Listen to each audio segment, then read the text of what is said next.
Hey, this is Josh with Cross-Sell, and in this video, I'm going to walk you through adding our cross-sell code into your product and cart templates. This is a necessary step in order for cross-sells to show up on your store. So, step number one is actually going to the online store section of your store and choosing which theme you want to add or show cross-sells into. Then, just click Actions of that theme and then Edit Code.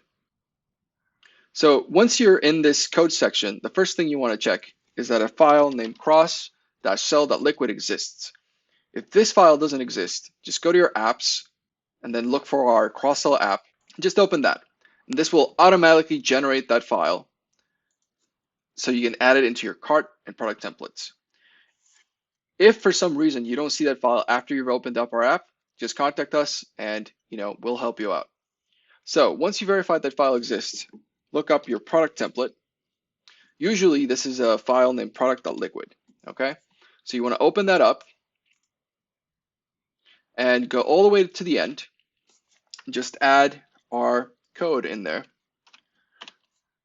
And I've just copied and pasted this, but you'll see it show up on screen, so just make sure you type it correctly and click Save. Now, if you made a mistake, don't worry about it. You can go back in time and go back to the original version or the version you did before, so no problem. Now, we've added our code to our product template, so that's gonna make sure that our cross-sells show up on your product page. Now you just wanna look for your cart template. Usually this is cart.liquid, you might have something else, and just add it again to the bottom of the file. So again, this will show up on screen. Make sure you do that. Click Save.